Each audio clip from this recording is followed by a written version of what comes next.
நம்ம இங்கிலீஷ்காரன் பேர்ல நத்தம் ஏரியான்னு ஒரு டிக்ளேர் பண்ணியிருப்பாங்க. அந்த இடத்துக்கு ஏற்கனவே இது அப்ரூவலான லேண்டு தான் நத்தம். நம்ம லீகல் சைடில் நிறைய அதில் பிரச்சனை இருக்கும். அதையும் நம்ம பார்த்துக்கணும். ட்ரைனேஜ் இருக்கா, குப்பை அளவுக்கு ஆள் வருதா, ஃபர்ஸ்ட் ஒரு மெயின் இதுன்னு இடமே சில நேரத்தில் ஷிஃப்ட் ஆயிரும். இங்கே காய்ப்பாங்க, வேற இடத்துக்கு போயிடும். அவங்க சொல்ல பொய்ன்னு சொல்லி நம்ம ப்ரூவ் பண்ண வேண்டாம். அது தெரிஞ்சுக்கிறதுக்கு அறிவு நம்மளுக்கு இது வந்துருமா சார்? நிறைய பேர் தெரிய மாட்டேது. அதை பற்றி ஒரு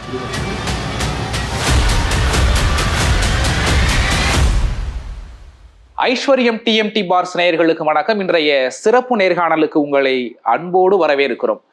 இன்னைக்கு நம்மள பல பேருக்கும் சொந்தமா ஒரு வீடு கட்டணும், ஒரு இடம் வாங்கணும் அப்படிங்கிற கனவு நிறையவே இருக்கும். அதை பிரச்சனை இல்லாம வாங்கணும், அதை பிரச்சனை இல்லாம வீடு கட்டி சந்தோஷமா அங்க குடியிருக்கணும் அப்படிங்கிறது இன்னைக்கு நிறைய பேருக்கும் அது ஒரு கனவு. இதெல்லாம் எப்படி சாத்தியம், இதுக்கெல்லாம் என்ன தீர்வு அப்படிங்கிற பல விஷயத்தை பத்தி பேச போறோம். இந்த துறையில 40 ஆண்டுகள் அனுபவம் மிக்க ஒரு வல்லுநரை தான் சந்திக்க இருக்கிறோம். பில்டர்ஸ் அசோசியேஷன்ஸ் ஆஃப் இந்தியாவோட ஸ்டேட் சேர்மன் பி பழனிவீர் அவர்களை தான் சந்திக்க இருக்கிறோம். அவரிடம் கேட்பதற்கு நிறைய கேள்விகள் குவிந்து கிடக்கின்றன. வாருங்கள் கேட்கலாம். வணக்கம் சார். வணக்கம். இப்போ சமீப காலமா சார் ஏதாச்சும் லேண்ட் வாங்க போறோம் இல்லை பில்டிங் கட்ட போறோம் அப்படின்னா அந்த அப்ரூவல் அப்படிங்கிறது ரொம்ப முக்கியம்ப்பா அப்படிங்கிற வார்த்தையை கேட்க முடியுது. லேண்ட் அப்ரூவல்னா என்ன, பில்டிங் அப்ரூவல்னா என்ன, அதை பற்றி எங்களுக்கு டீட்டெயிலாக எக்ஸ்பிளைன் பண்ணுங்க sir. Sir, building approval land approval இருந்தால் தான் பில்டிங் அப்ரூவல் வாங்க முடியும். அதுக்கு லேண்டு ஒரு லேஅவுட் அப்ரூவலாவோ, அது சட்டத்திற்கு உட்பட்டு ஒரு லேண்ட் அப்ரூவல் ஆனால் தான் அதில் பில்டிங் அப்ரூவல் கொடுப்பாங்க. அதை இந்த நஞ்சையிலேருந்து புஞ்சையிலேருந்து மாற்றும் போது வாங்கக்கூடிய அப்ரூவல், அது கவர்மெண்ட் அப்ரூவல் இருந்தால் தான் அந்த இடத்த வாங்கணும், இல்லைன்னா வாங்கக்கூடாது. அந்த லேண்ட் அப்ரூவல் கவர்மெண்ட் கொடுத்துருவாங்க, ஒரு அப்ரூவல் லேஅவுட்டு அதுக்கு இன்ஃப்ராஸ்ட்ரக்சர் பார்த்து கொடுத்துருவாங்க. அது நத்தம் ஏரியாவுக்கு வேண்டாம், மற்ற ஏரியாவுக்கு வாங்க வேண்டியிருக்கும். அது வாங்கினா தான் பில்டிங் அப்ரூவல் வாங்க முடியும். நீங்கள் இடத்த வாங்கிட்டு அதில் கொண்டு போய் பில்டிங் லேண்ட் அப்ரூவல் இல்லாமல் பில்டிங் விட்டால் கொடுக்க மாட்டாங்க. எப்போவுமே புரிஞ்சுக்கிட வேண்டியது லேண்ட் அப்ரூவல் தனி, பில்டிங் அப்ரூவல் தனி. ஈஸியாக புரிஞ்சுக்கணும்னா அப்ரூவல் அப்படின்னா அரசால அங்கீகரிக்கப்பட்டது, அவ்வளோதான். இதை யாரு சார் இப்போ கிராமத்துல இருப்பாங்க, அவங்க தாத்தாவோட தாத்தால அனுபவிச்சுட்டு இருப்பாங்க. அவங்க ஏதாச்சும் இப்போ அங்க ஒரு லேண்டை இப்போ இது பண்றாங்கன்னா அதுக்கும் அப்ரூவல் வாங்கணுமா, பில்டிங் கட்டுறாங்கன்னா அதுக்கும் அப்ரூவல் வாங்கணும்? அதுதான் சார் ஃபர்ஸ்ட் நம்ம எடுக்கும் போது இடத்தோட பட்டா எடுத்து பார்த்தா நமக்கு தெரியும். பழைய நம்ம இங்கிலீஷ்காரன் பேர்ல நத்தம் ஏரியான்னு ஒரு டிக்ளேர் பண்ணியிருப்பாங்க. அந்த இடத்துக்கு ஏற்கனவே இது அப்ரூவலான லேண்டு தான் நத்தம். நத்தம் பொறுமுக்குலேருந்து டெவலப் ஆகி வந்துருக்கும். அதில் ரோடெல்லாம் ஏற்கனவே இருக்கும், டெவலப்டு ஏரியாவாக இருக்கும். அந்த ஏரியாவுக்கு லேண்ட் அப்ரூவல் வேண்டாம். அதில் லேண்டு கிளாசிஃபிகேஷன் மட்டும் பார்த்துட்டு எதுக்கு வாங்குதுன்னு, அந்த இடத்துல எதுக்கு வாங்குதுன்னு பார்க்கணும். கமர்ஷியலுக்கு வாங்குதமா இதன்னு பார்த்துக்கணும். அந்த ஏரியாவுக்கு வேண்டாம். மற்ற இடத்துக்கு லேண்ட் அப்ரூவல் கண்டிப்பாக இருக்கான்னு பார்த்துட்டு தான் வாங்கணும். அது கொடுக்கக்கூடியது town and country plan department தான் அந்த லேண்ட் அப்ரூவல் நம்மளுக்கு கொடுப்பாங்க. கொடுத்து அதை லோக்கல் பாடி சாங்ஷன் பண்ணி ஒரு லேஅவுட்னு கொடுத்ததுக்கப்புறம் தான் லேண்ட் அப்ரூவல் வாங்கணும். இந்த அப்ரூவல் வாங்குறதுக்கு நிறைய அலைக்கழிக்கப்படுறாங்க மக்கள் அப்படின்னு கூட நிறைய கேள்விப்பட முடியுது. இந்த அப்ரூவல் அப்படிங்கிறது வாங்குறதுக்கு என்ன லீகல் ப்ரொசீஜர், யார் எங்கெங்க வாங்கணும்? சரி, லேண்ட் அப்ரூவல் நம்ம இடம் வாங்க இப்போ 1 ஏக்கர் வச்சுருக்கவங்க அவங்க தான் லேண்ட் அப்ரூவல் வாங்கி நம்மளுக்கு விற்கணும். அது இல்லாமல் 2019க்கு முன்னால் யாருனாலும் எப்படினாலும் விற்று வாங்கின லேஅவுட்டுக்கு 2019 ஒரு ஸ்கீம் போட்டாங்க. லேண்ட் அப்ரூவலுக்கு அப்படி ஏமாந்து வாங்கின ஆட்களுக்கு பூரா டவுன் அண்ட் கண்ட்ரி போய் சென்ட்டுக்கு 2500 ரூபா கட்டினா போதும். ஒரு பஞ்சாயத்துனா, கார்பரேஷன்னா 25,000 ரூபா கட்டணும், டவுன் பஞ்சாயத்துனா 10,000 ரூபா கட்டணும் சென்ட்டுக்கு.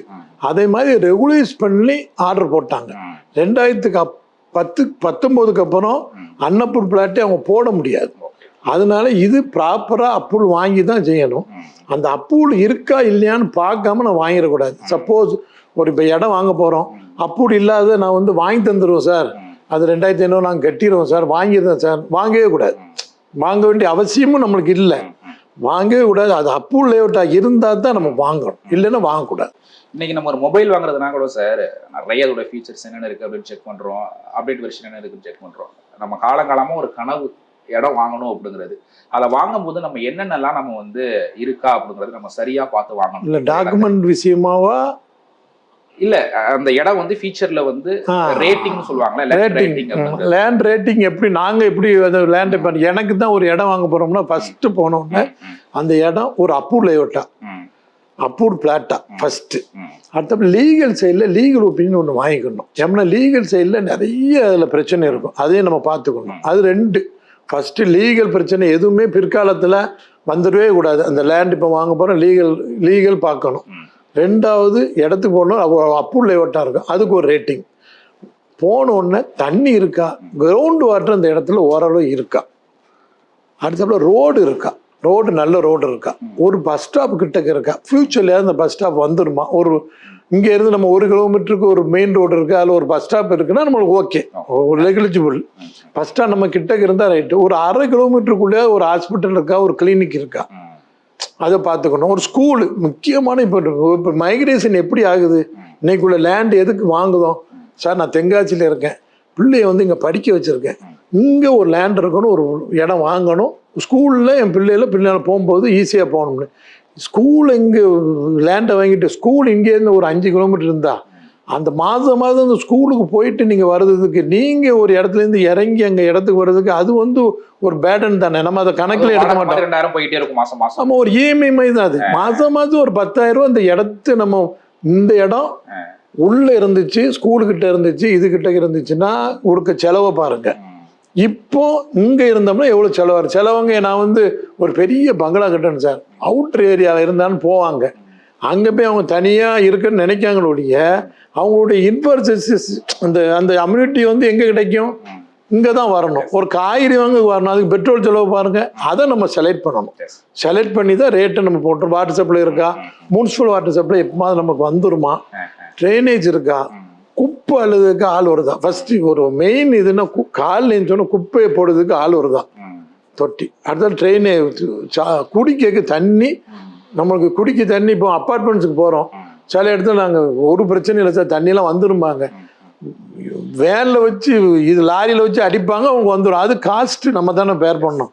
இந்த காஸ்ட்டை குறைச்சி தான் ஒரு லேண்டை போய் இருந்தோம்னா காஸ்ட் வந்து குறைவாக இருக்க மாதிரி லேண்டாக இருந்தால் நம்மளுக்கு நல்லது. ஆனால் நீங்கள் சொன்ன எல்லாமே சார் விளம்பரப்படுத்தும் போது நீங்கள் சொன்ன எல்லாமே கவர் பண்ணிடுவாங்க.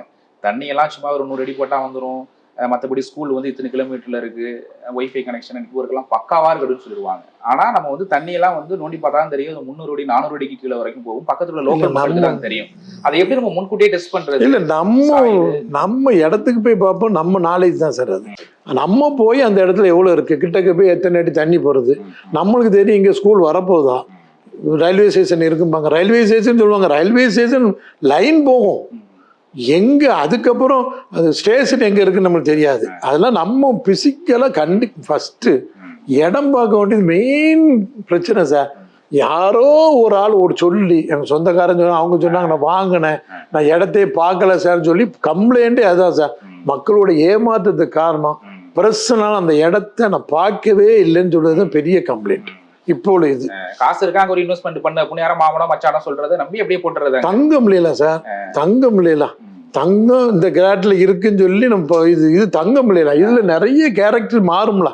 ஆனா நம்ம போய் அங்க போய் இடத்துல பார்க்காம யார் சொன்னாலும் உங்களுக்கு சாட்டிஸ்ஃபை ஆனாதான் ஒருத்தர் பார்த்து உங்களுக்கே தெரிஞ்சிடும், ஒரு ரேட்டிங் போட்டு தெரிஞ்சிடும். அது இல்லாம ஏமாறாம வாங்கிடணும். நம்ம எப்படி பார்க்கணும், அது நம்ம ஒரு ஆள்கிட்ட விற்க போறோம், அவங்க என்னென்ன கேட்பாங்க அப்படி பாருங்களேன். நம்ம இந்த இடத்த 2 சேல்ஸ் விற்க போறோம், அவங்க வந்து என்னென்ன கேட்பாங்க, லீகல் இருக்கா சார், இதுல ஒரு பிரச்சனையா மேம்பாங்க, தண்ணி இருக்குமான்னு கேட்காங்க. அந்த என்னென்ன கேட்பாங்களோ நம்ம அதை நம்மளே மனசுக்குள்ள எடுத்துட்டு போகும்போதே பார்த்துட்டா போதும். அதுக்குன்னு ஒரு நாள் செலவழிச்சிட்டோம்னா வேணுமா வேண்டாமான்னு முடிவு பண்ணிடணும். அதுல மெயினா இப்ப ஏமாறுறது அன்னப்பூர் லேஅவுட்டு, அதுல ஒண்ணு லீகல் பார்க்காம வாங்குது, இடமே சில நேரத்தில் ஷிஃப்ட் ஆயிரும், இங்க காமிப்பாங்க வேற இடத்துக்கு போயிடும். அதை நம்ம போகும்போதே பிசிக்கலாவே டெஸ்ட் பண்ணிடலாம். நீங்க போகும்போதே அந்த டிஸ்டன்ஸே உங்களுக்கு தெரியும், போகும்போதே நீங்க வண்டியில அவங்க கூப்பிட்டு போகும்போதே எவ்வளவு டிஸ்டன்ஸ் நமக்கு தெரிஞ்சு, இது பெரிய காடா இருக்க வேண்டாம் நம்மளே முடிவு பண்ணிடுறோம். அது நம்ம செல்ஃப் இது கண்டிப்பாக அதுல 50% நம்மளோட செல்ஃபி தான் சார். ஆனா நாளைக்கு இங்க காலேஜ் வரப்போகுது, இங்க பைபாஸ் வரப்போகுது, இங்க பெரிய மால் வரப்போகுது அப்படிலாம் சொல்லி விற்கிறத இல்ல, அது கவர்மெண்ட் வாங்கலாமா? இல்ல சார், அது கவர்மெண்ட்ல நம்ம கொஞ்சம் சர்ச் பண்ணிக்கணும். அதை நம்ம அவங்க சொல்ல பொய்ன்னு சொல்லி நம்ம ப்ரூவ் பண்ண வேண்டாம். அதை தெரிஞ்சுக்கிறதுக்கு அறிவு நம்மளுக்கு இது வந்துருமா சார், கவர்மெண்ட்ல செக் பண்ணிக்கணும். அப்படி ஒண்ணு ஏதாவது இருக்கான்னு நம்ம செக் பண்ணிக்கணும். எல்லா இடத்துலயும் காலேஜ் வரப்போகுதுன்னு சொல்லுவாங்க, அது இல்லாம இந்த ரேட்டை பாருங்களேன். அவங்க காலேஜ் வரப்போகுது, காலேஜ் இல்லை, இப்போ உள்ளதுல காலேஜ் இல்லை, அப்படின்னு சொல்லி நம்மளுக்கு இப்போ பார்க்கக்கூடிய இடத்துல ஒரு பஸ் ஸ்டாப்பு நம்ம வந்து இது பண்ணது லீகலு அப்ரூவ் லேஅவுட்டா.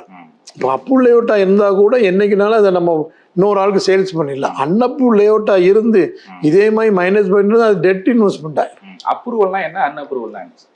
கவர்மெண்ட்லேருந்து இது குடியிருப்புக்கு உகந்ததுன்னு சொல்லி போட்டு அப்ரூவ் பண்ணி அப்ரூவ் ஸ்கெட்சு வச்சு அதுக்கு ஒரு ஃபெசிலிட்டிஸ்லாம் கொடுத்து ஃபைனல் அப்ரூவ் சொல்லி ஆர்டர் போட்டு இப்போ பத்திரம் எப்படி பார்க்குமோ அதேமாதிரி அவங்க டாக்குமெண்ட் கொடுக்க போகிறாங்க. அது டவுன் பிளானிங்கில் டிபார்ட்மெண்ட் தான் அப்ரூவ் நம்மளுக்கு தர போகிறாங்க. அந்தந்த லோக்கல் அந்த பஞ்சாயத்து தலைவர்னா தலைவர்கிட்ட அந்த காப்பி இருக்கும். இல்லை டவுன் பிளானிங்கில் போய் அதை செக் பண்ணிக்கலாம். அவங்கள்ட்ட சொல்லியாச்சு. இல்லைன்னா அவங்கள்ட்ட இப்போ எல்லாமே நெட்டில் வந்துடுது. அப்ரூவ் இல்லைன்னா நம்பர் போட்டோம், சர்வே நம்பர் போட்டோம்னா இந்த நம்பர் போட்டோம்னா உண்மையான வெளியே இப்போ வந்துடுது. நெட்லலாம் எல்லாமே அப்லோட் பண்ணிட்டாங்க, மேக்ஸிமம் அப்லோட் பண்ணிட்டாங்க. அதை செக் பண்ணாமல் வாங்கக்கூடாது. ஓகே, அந்த அப்ரூவலையும் இந்த டிடிசிபி அப்ரூவல் விடுவாங்க, சிஎம்டி அப்ரூவல் அப்படின்லாம் சொல்லுவாங்கல்ல, அதான் sir CMD approval DTC approval ஒரே கேட்டகரி. அது மெட்ராஸுக்கு சிஎம்டிஏ, மெட்ராஸுக்கு அந்த சிஎம்டி ஏரியாவுக்கு வெளிப்பட்ட பிறகு டவுன் பிளானிங். இது அவங்க தான் அப்ரூவல், இந்த லேண்டு அப்ரூவலுக்கு பூரா அவங்க தான் அத்தாரிட்டி. பஞ்சாயத்து அப்ரூவல்ங்கிறது இதுக்கு முன்னால் 2019க்கு முன்னால் போட்டு விற்று பஞ்சாயத்து தலைவர்லாம் இல்லீகல் தான். அதில் அப்ரூவல் பண்ணது தான் ஒரு ஸ்கீம் போட்டாங்க. அது டவுன் பிளானிங்களுக்கு தான் இப்போ வந்து அந்த ஸ்கீமில் பிளாட் வாங்கி அந்த அப்ரூவல் இருக்கான்னு நம்ம ஒரு தடவை பார்த்துருவோம். அதில் தான் என்ன ஆகுதுன்னா, சார் இப்படி போட்டு வாங்கிட்டோம், நீங்கள் டவுன் பிளானிங் போடணும்னா அப்ரூவல் ஆயிரும்.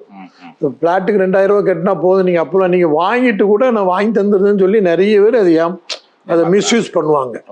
அப்படி இல்லாமல் அந்த 2000 நம்ம கெட்டி நீங்களே கெட்டிருங்க, அதுக்கு ரூபா கூட தந்துடுன்னு சொல்லி அப்போது வாங்கினதுக்கு அப்புறம் தான் நம்ம வாங்கணும். அந்த காலி மனையா இருக்கும் போதும் அந்த வரி செலுத்தணும் அப்படின்னு சொல்றாங்களே சார், நிறைய பேருக்கு தெரிய மாட்டேது. அதை பத்தி ஒரு புரிதல் இல்லை சார். காலி ஒவ்வொரு சொத்துக்கும் வரி செலுத்தணும். அதில் municipal, town panchayat, municipal corporation 3 ஏரியாவுக்கும் காலிமனை தீர்வை கட்டணும். அது ஒரு அந்தந்த முனிசிபலில் ஃபிக்ஸ் பண்ணியிருப்பாங்க. ஒவ்வொரு ஏரியாவை பிரிச்சிருப்பாங்க, ஏபிசிடின்னு பிரிச்சிருப்பாங்க. ஒரு இதில் 30 பைசாலேருந்து ஒரு சதுரடிக்கு 30 பைசாலேருந்து 50 பைசா வரைக்கும் நம்மளுக்கு இந்த காலிமனை தீர்வு 6 மாதத்துக்கு ஹவுஸ் டேக்ஸ் மாதிரியே கட்டணும். அது நம்ம அதை கெட்டது இல்லை. ஆனால் நம்ம பிளான் அப்ரூவல் மற்றதுக்கு போகும்போது அவங்க லிமிட்டேஷன் டைம் வச்சு 6 வருஷத்துக்கு முன் தேதி இட்டு இவ்வளோ ரூபா நீங்கள் கெட்டுன்னு சொல்லி தான் நம்மள்கிட்ட வாங்குறாங்க. நீங்கள் வாங்கும் போதே அந்த கொடுக்கவள்கிட்ட சார் காலிமனை தீர்வு நீங்களே கெட்டி தந்துடுங்க, அப் டு டேட் கெட்டி தந்துன்னு வாங்குறது பெட்டர். ஒரு 16 வருஷம் நம்ம வாங்கி அப்படியே காலியாவே வச்சிருந்தோம் அப்படின்னா கடைசி 6 வருஷத்துக்கு வந்து 16 வருஷம் இருந்தாலும் கடைசி லிமிட்டேஷன் வந்து 6 வருஷத்துக்கு மேல கவர்மெண்ட் உங்களுக்கு டேக்ஸை கலெக்ட் பண்ண முடியாது. அதனால கடைசி 6 வருஷம் இப்போ உள்ள ஒரு ஹாஃப் இயர். அப்படின்னா இப்போ ஹாஃப் இயர் தானே இங்கே டேக்ஸு. அதனால 13 ஹாஃப் இயர் கட்ட வேண்டி இருக்கும். சதுரடிக்கு 50 பைசா வீதமாக கட்ட வேண்டி இருக்கும். இப்போ கவர்மெண்ட்ல இப்போ ரீசெண்டாக இப்போ கார்பரேஷன்லாம் அப்ரூவல் கொடுக்கும்போது அந்த ஆள் பேர்லேயே எல்லா இதுக்கும் டேக்ஸ் போட்டால் தான் அப்ரூவல் கொடுக்காங்க. இப்போ திருநெல்வேலி கார்பரேஷனில் அப்படி தான் டேக்ஸ் போட்டால் தான் கொடுக்காங்க. இப்போ அடுத்த இது மாறிக்கிட்டு இருக்கு. நம்ம ஏமாந்தது பூரா கவர்மெண்ட் சரி பண்ணிட்டு இருக்காங்க. நம்ம அது கொஞ்சம் அவேர்னஸாக இருக்கணும். இது வாங்கும் போதே டேக்ஸை கட்டி வாங்கினா நல்லது. அங்கீகரிக்கப்பட்ட வீட்டு மனைகள் அப்படிங்கிறத பார்த்துட்டு கண்ணை மூடிட்டு வாங்கிடுறாங்க இன்னைக்கு நிறைய பேர். அதான் அரசால் அங்கீகரிக்கப்பட்டுருச்சு அப்படின்னு. என்னென்ன ஆவணங்கள் எல்லாம் சரி பார்த்து வாங்கணும் சார்? சரியா இருக்கா சார்? அங்கீகரிக்கப்பட்ட டெக்னிக்கல் மட்டும்தான் கவர்மெண்ட் பார்க்காதுல்ல.